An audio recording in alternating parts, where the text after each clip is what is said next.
Kita lanjutkan ke materi ke-7 ya, atau topik yang ke-7.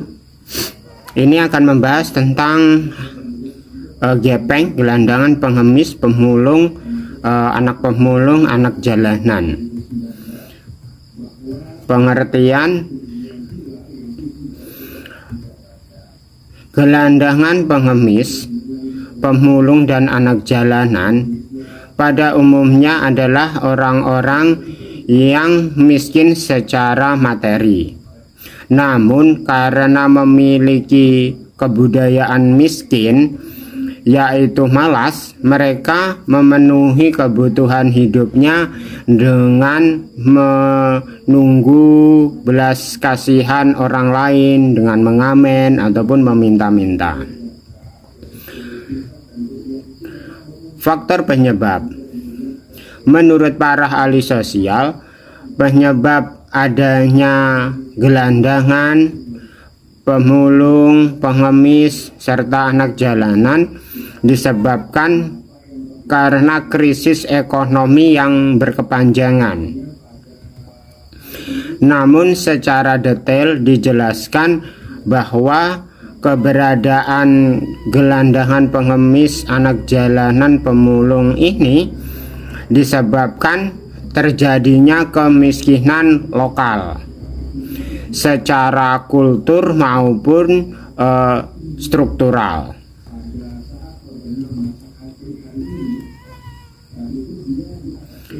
Satu, tidak mampunya mereka bekerja. Dua, tidak mempunyai modal usaha. Tiga, tidak memiliki keterampilan kerja. Empat, tidak memiliki pilihan lain. Lima, mereka lebih suka menjadi gelandangan, pengemis, pemulung, dan anak jalanan. Karakteristik: bagaimana karakteristiknya? Satu, mereka tanpa memiliki kartu identitas penduduk atau KTP, berperilaku kehidupan yang bebas dan liar, terlepas dari norma kehidupan masyarakat pada umumnya. Dua, tanpa tempat tinggal yang tetap atau pasti.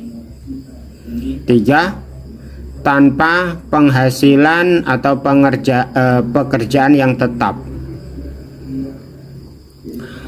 Meminta-minta atau mengambil sisa makanan, bau ataupun barang bekas yang mereka temui. Empat, mereka tidak memiliki rencana hari ke depan, baik untuk diri sendiri dan anak-anaknya.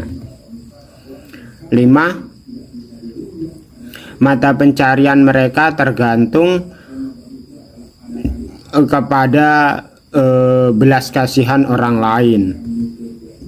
6, berpakaian kumel, compang-camping, dan ya terkadang tidak wajar. 7, terkadang mereka memperalat sesama untuk merangsang belas kasihan orang lain. Mereka juga bertingkah laku untuk memancing belas kasihan orang lain, seperti berpura-pura sakit, merintih, kadang juga berpura-pura mendoakan, meminta sumbangan untuk organisasi atau orang tertentu gitu. 8, meminta-minta ataupun mengamen dari rumah-rumah penduduk, persimpangan jalan, di toko-toko, lampu lalu lintas, pasar, tempat ibadah, dan tempat-tempat umum lainnya.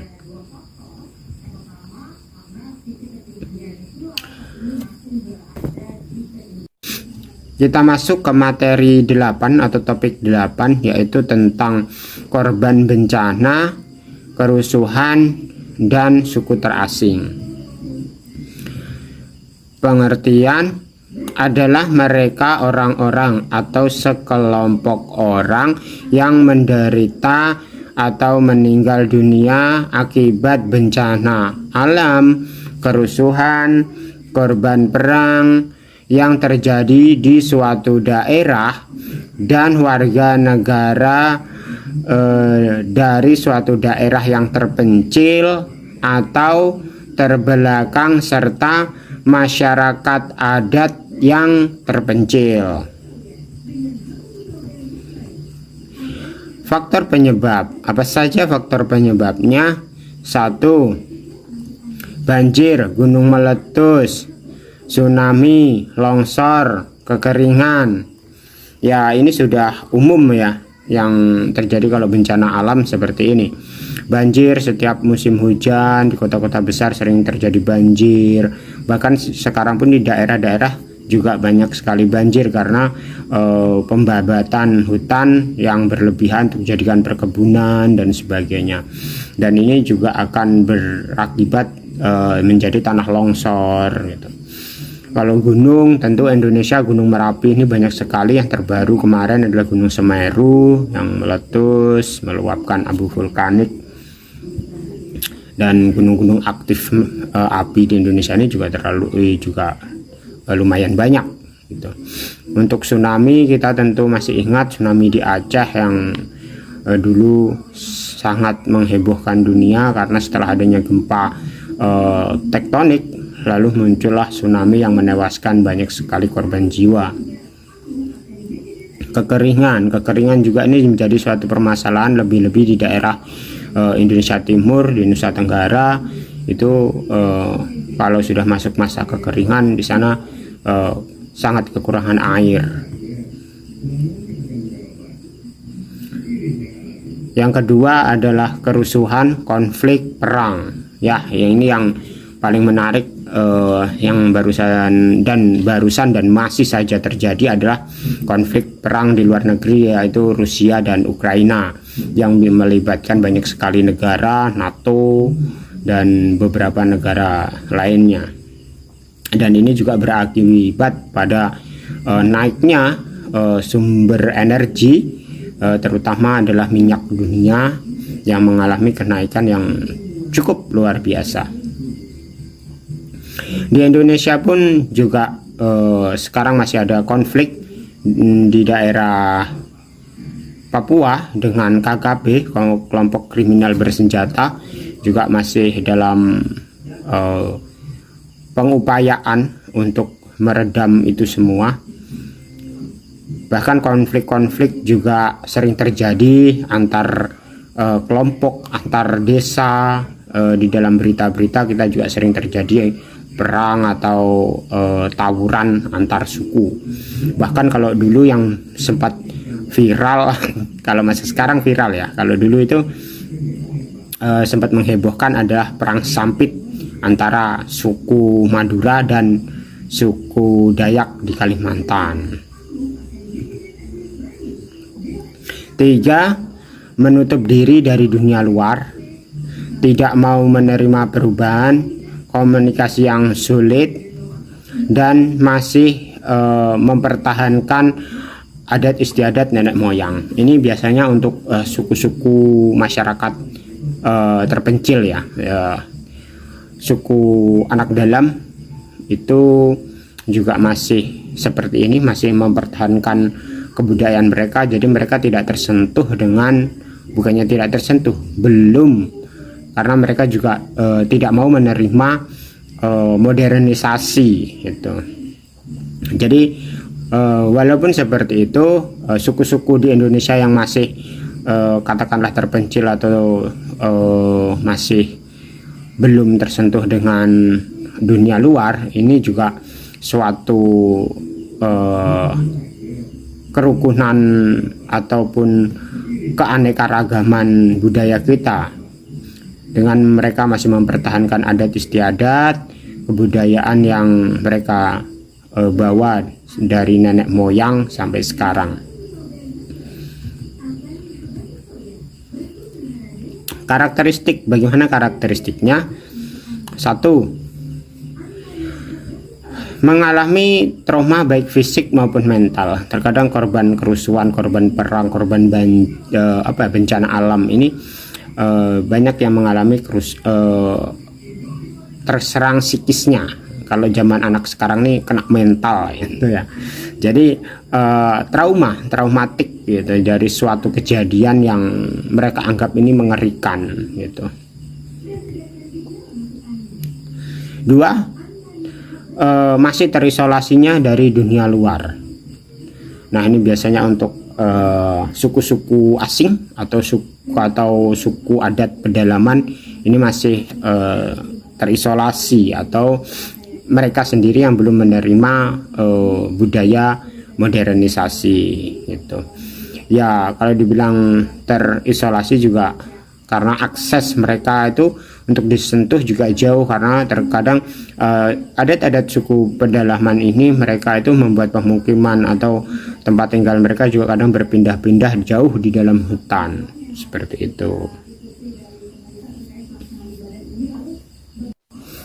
Kita lanjut ke materi 9 atau topik 9, yaitu tentang geng motor. Pengertian: geng motor adalah bagian dari suatu kultur masyarakat yang terbentuk dari umumnya remaja-remaja putra atau pemuda dengan latar belakang sosial daerah ataupun sekolah yang sama dan mengasosiasikan dirinya dengan bersepeda motor sebagai wujud ekspresi mereka. Apa saja faktor penyebabnya? Satu, fenomena global yang mereka ditiru oleh para remaja ini, yang mungkin mencontoh dari luar negeri gitu kan, ada klub motor, tapi mereka salah menggunakan atau salah mengartikan dengan timbulnya kejahatan dan sebagainya. Dua, faktor lingkungan yang kurang baik. Nah, ini tentu sangat jelas faktor lingkungan yang perlu digarisbawahi benar-benar. Ini hampir mencakup semua faktor. Jadi faktor lingkungan itu juga pengaruhnya dalam kehidupan atau kepribadian seseorang itu sangat-sangat tinggi. Tiga, faktor lain yang menjadi penyebab adalah pelarian dari suatu kondisi yang mereka alami. Jadi mungkin saja karena kurangnya kasih sayang, atau mereka ini korban broken home keluarganya gitu. Jadi mereka mengekspresikan diri dengan menjadi geng motor gitu. Bagaimana dengan karakteristik mereka? Satu, banyak dan tumbuh berkembang ini di kota-kota. Geng motor ini ya kita tentu sering melihat berita kan. Nah, itu banyak sekali geng motor yang merusak merapa gitu di kota-kota. Saya sangat belum sampai sekarang belum menerima informasi atau mendapatkan informasi tentang geng motor ini yang di desa gitu, belum. Kebanyakan memang di perkotaan. Dua, mereka bertanggung jawab atas banyaknya tindak pidana kejahatan, pencurian, perusakan, teror, melakukan tindakan kekerasan. Jadi banyak sekali pemberitaan yang kita ketahui di media bahwa geng motor telah menyerang, geng motor telah tawuran dengan geng motor lain, geng motor telah merusak, membegal, merampok, mengancam, seperti itu. 3.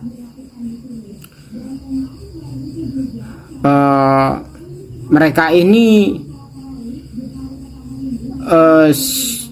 suka sekali baku hantam, baku pukul gitu, tanpa adanya alasan yang jelas. Terkadang hanya sekedar untuk mengukur kekuatan kelompok mereka saja. 4. Seringnya membuat atau memicu onar di lingkungan.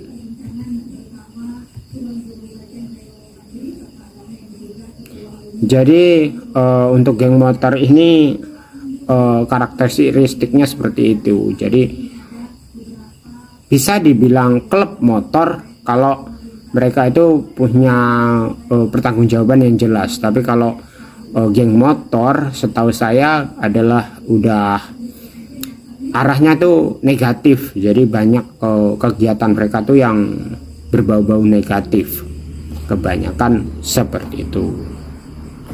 Oke, kita lanjutkan ke materi yang ke-10 atau topik yang 10. Ini tentang penanggulangan anak-anak dengan penyandang masalah sosial.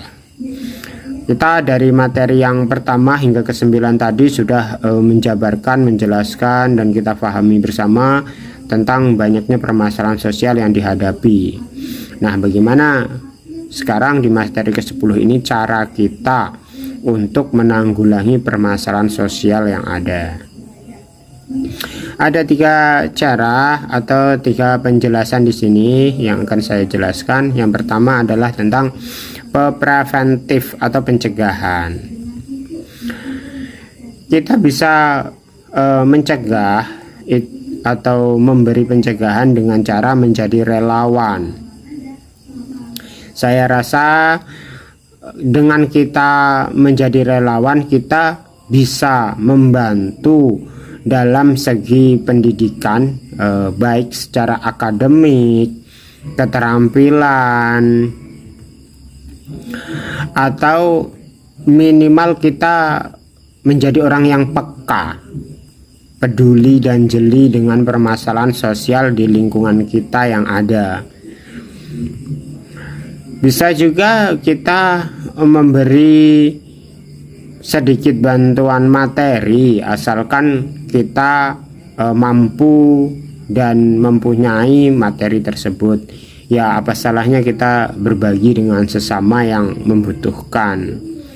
Toh bersedekah atau kita membagi rezeki itu tidak akan mengurangi rezeki kita, tidak akan membuat kita miskin, justru malah akan membuat kita semakin bersyukur, semakin mengerti keadaan, merasakan permasalahan sosial yang ada, dan membuat kehidupan kita insya Allah menjadi lebih baik.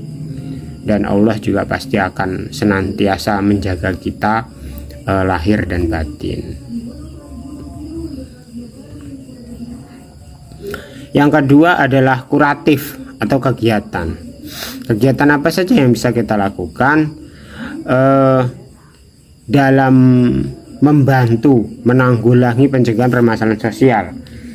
Menurut saya kita bisa menjadi pelopor,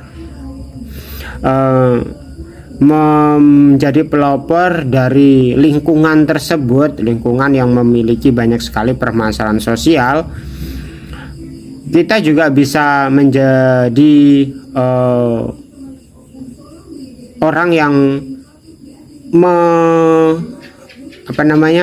menginisiatif pemberdayaan di lingkungan setempat.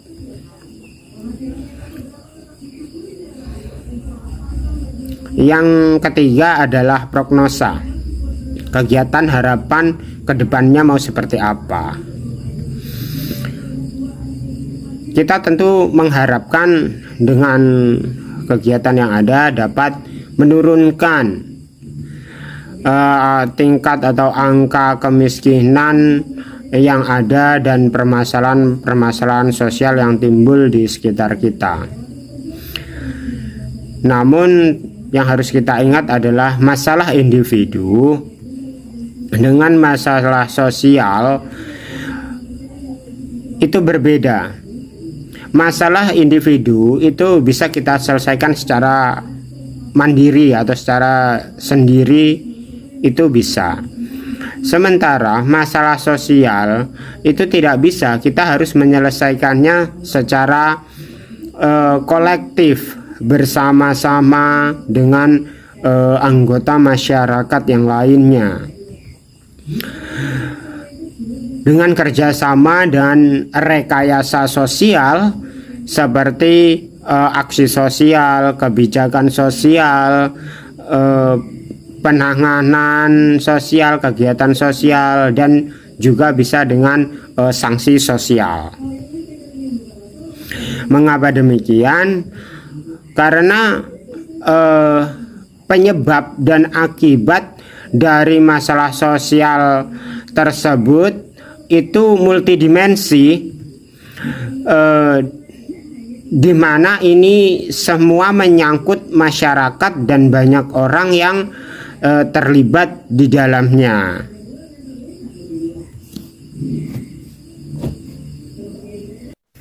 Kita menuju topik ke-11, materi terakhir dari pembahasan ini, yaitu tentang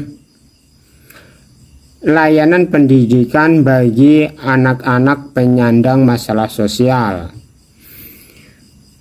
Anak-anak Indonesia berhak mendapatkan pendidikan untuk mengembangkan potensi, minat, dan bakat mereka, agar mereka kelak dapat menjadi penerus bangsa yang memiliki kemampuan secara intelektual sehingga dapat meningkatkan sumber daya manusia yang berpotensi dalam memimpin bangsa ini menjadi lebih baik. Namun banyak faktor yang mempengaruhi mereka ini untuk putus sekolah. Faktor-faktor yang menyebabkan remaja Indonesia ini banyak yang putus sekolah adalah faktor ekonomi keluarga mereka, kurangnya kemauan dan minat remaja-remaja ini dalam mengikuti pendidikan di lingkup sekolah. Kondisi tempat tinggal para remaja, pandangan masyarakat dalam hal pendidikan, dan adat istiadat, juga ajaran-ajaran tertentu. Jenis-jenis layanan pendidikan. Apa saja jenis-jenis layanan pendidikan itu? 1. Mobile schooling. Kita mengetahui bahwasannya pendidikan merupakan hak setiap orang tanpa memandang status ekonomi, status sosial, dan lain sebagainya.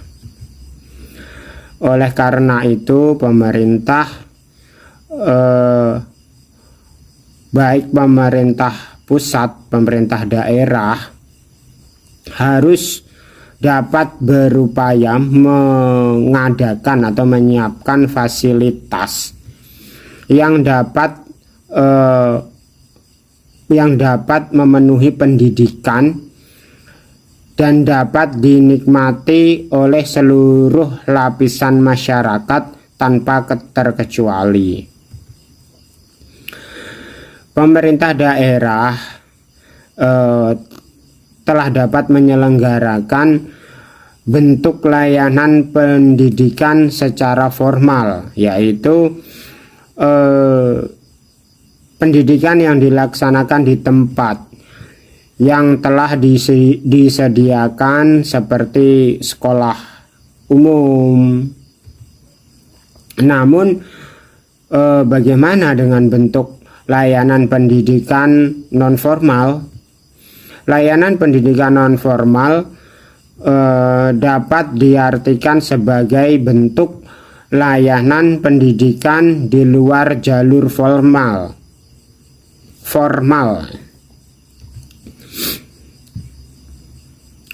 Misalkan proses pendidikan tersebut dilakukan di tempat kursus, bimbingan belajar, kegiatan belajar, paket A, B, C, dan kegiatan di luar sekolah.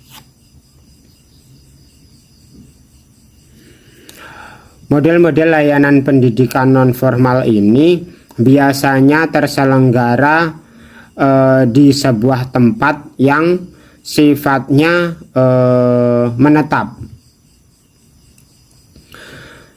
Namun kelemahan dari metode ini adalah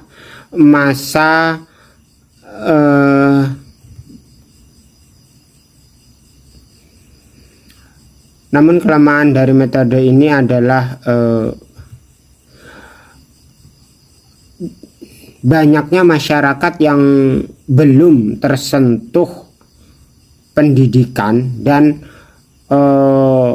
pemahaman masyarakat akan pendidikan.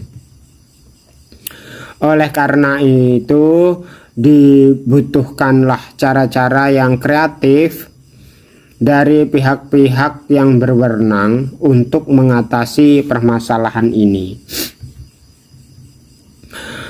Seperti contoh pemerintah Kota Bandung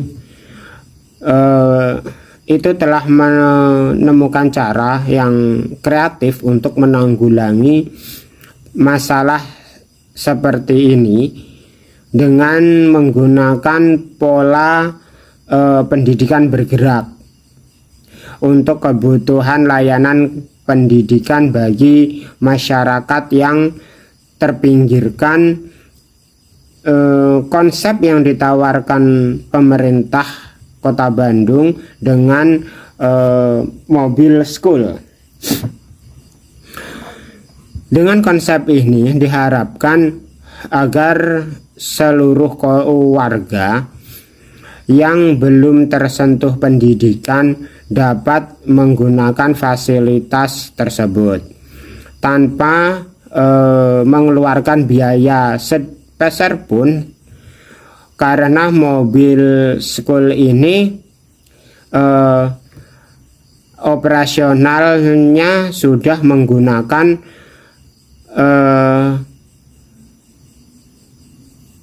bergerak. Operasionalnya ini secara bergerak dapat menjangkau mereka. Dan konsep mobil school ini merupakan program yang diterapkan untuk menjaring para siswa yang putus sekolah atau drop out, khususnya anak jalanan. Diharapkan anak-anak ini termotivasi kembali untuk kembali ke bangku pendidikan. Pemerintah juga akan menjamin mereka yang termotivasi untuk kembali ke sekolah dan disalurkan ke sekolah-sekolah yang terdekat dengan cara menjalin kerjasama dengan sekolah-sekolah agar mereka dapat langsung disalurkan ke sekolah yang sesuai dengan baik secara kebutuhan mereka, mau SMP, SD, SMP, SMA ataupun SMK, sesuai dengan jalur formal maupun informal yang mereka inginkan.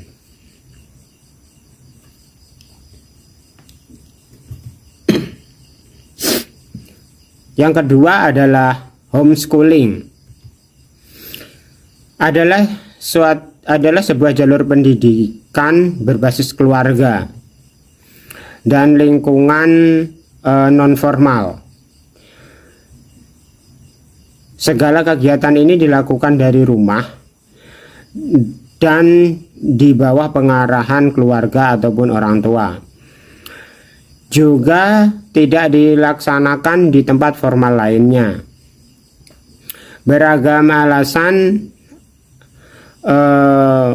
pendidikan homeschooling ini seperti karena sebuah alasan medis yang tidak memungkinkan seorang anak untuk mengikuti sekolah secara formal, ataupun ketidakpuasan metode pendidikan yang tersedia di sekolah tersebut.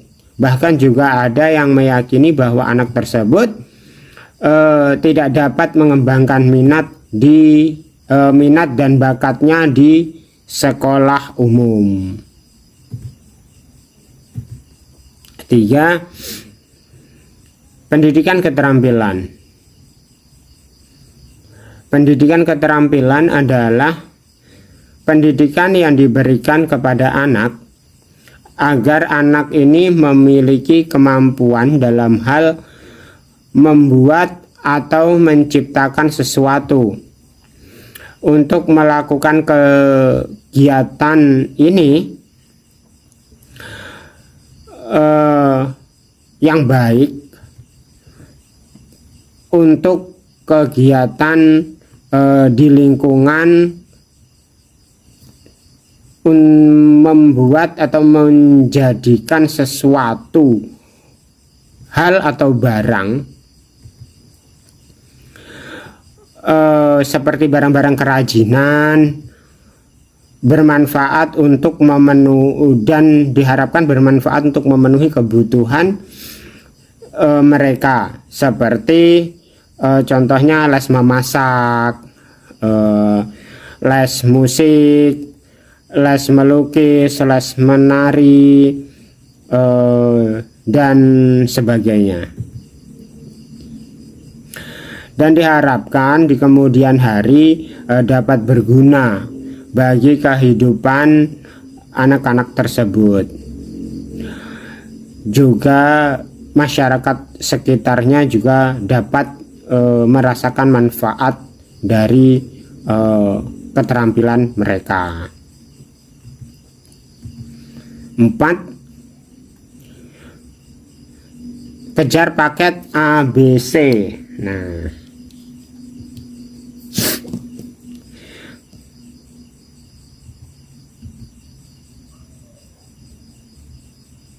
kejar paket ABC adalah solusi bagi mereka yang usianya sudah di atas usia sekolah.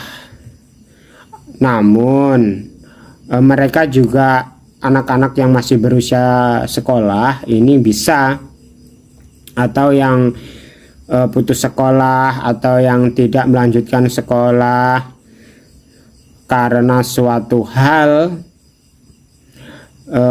mungkin nggak bisa melanjutkan ke sekolah formal karena beberapa hal, beberapa alasan. Namun mereka ingin tetap memiliki pengetahuan dan kemampuan serta ijazah setara dengan SD, SMP, ataupun SMA. Kejar adalah singkatan dari kelompok belajar. Siapa saja yang ingin mengikuti kejar paket ABC ini harus mendaftar dulu di lembaga penyelenggara pendidikan nasional atau di PKBM, Pusat Kegiatan Bina Masyarakat.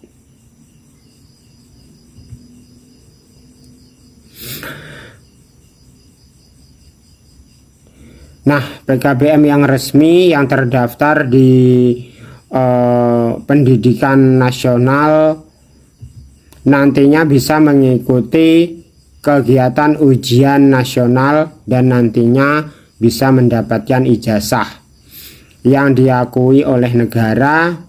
Kejar paket A, B, C, D. Kejar paket A itu setara dengan SD, kejar paket B itu setara dengan SMP, dan kejar paket C itu setara dengan SMA atau yang sederajat.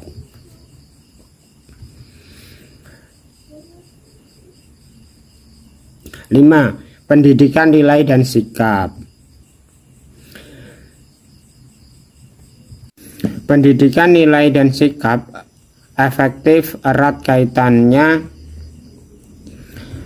dengan nilai yang dimiliki oleh seseorang. Sikap merupakan refleksi dari nilai seseorang yang dimiliki. Oleh karena itu, pendidikan sikap pada dasarnya adalah pendidikan nilai. Menurut pendapat saya, pendidikan nilai dan sikap ini penting untuk diterapkan pada anak-anak sejak dini untuk pondasi awal mereka saat menjelang dewasa nanti,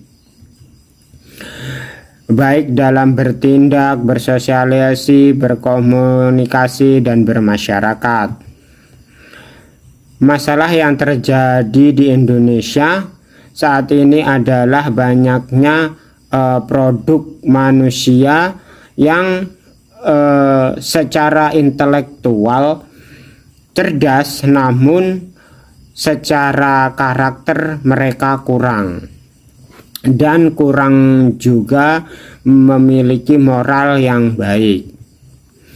Mereka kehilangan kemampuan untuk mengendalikan diri, menghormati orang lain, menjaga perasaan orang lain, dan bermasyarakat. Sulitnya bersatu dalam perbedaan dan sebagainya permasalahan yang terjadi. Banyak faktor juga yang melatar belakangi hilangnya sikap-sikap pada di dalam diri orang-orang di bangsa ini. Nah, bagaimana dengan anak-anak penyandang masalah sosial?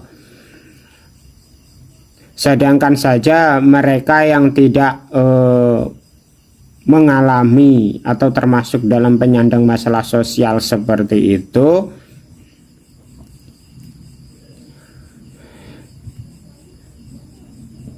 nah, inilah peran pentingnya pendidikan moral dan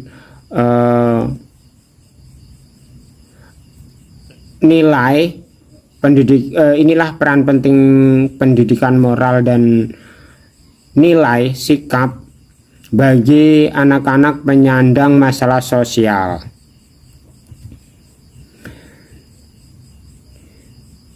Bagaimana pelaksanaan dan manajemen pendidikan? Pelaksanaan pendidikan adalah kegiatan untuk merealisasikan rencana untuk menjadikan suatu tindakan nyata dalam rangka mencapai tujuan secara efektif dan efisien dalam sistem belajar mengajar. Manajemen pendidikan adalah suatu perencanaan, pengorganisasian, penjalanan, dan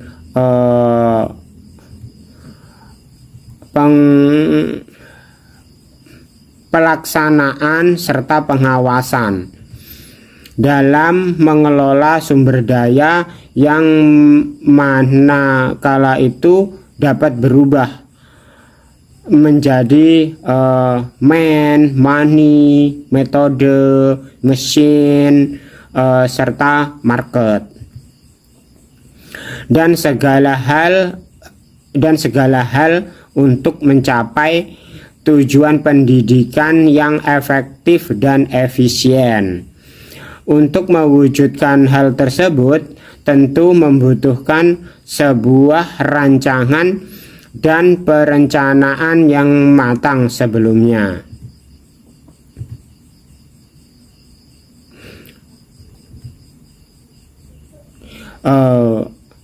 Bagaimana tentang tujuan pendidikan? Tujuan pendidikan yang utama adalah untuk menjadi media dalam melakukan pengembangan potensi dan mencerdaskan manusia agar siap menghadapi kehidupan dari masa ke masa dan masa yang akan datang. 1. Terciptanya pendidikan yang merata, bermutu, relevan, dan akuntabel. Meningkatkan citra positif pendidikan, teratasinya mutu pendidikan. 2. Dapat terwujudnya suasana belajar dan proses pembelajaran yang aktif, kreatif, dan efektif sehingga akan dihasilkan proses pembelajaran yang menyenangkan dan bermakna, baik bagi peserta pendidik dan juga pendidiknya.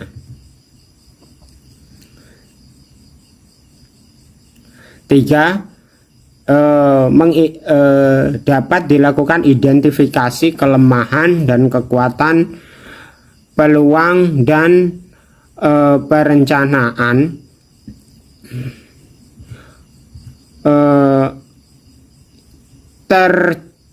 untuk terciptanya peserta didik yang aktif dalam pengembangan potensi dirinya agar memiliki kekuatan baik dalam bidang spiritual, keagamaan, pengendalian diri, kecerdasan, akhlak yang mulia, serta keterampilan yang dimiliki.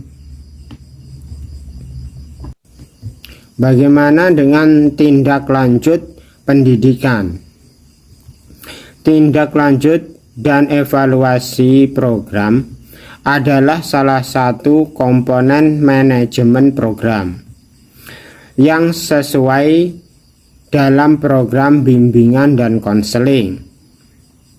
Evaluasi merupakan pengukuran ketercapaian program pendidikan dan perencanaan suatu program substansi pendidikan.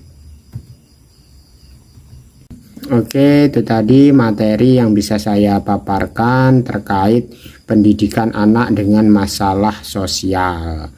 Jadi topik 1 sampai 11 yang bisa saya uraikan, saya jabarkan. Semoga apa yang saya jelaskan bisa dimengerti, mudah difahami, dan bermanfaat untuk kita semua. Assalamualaikum warahmatullahi wabarakatuh. Terima kasih.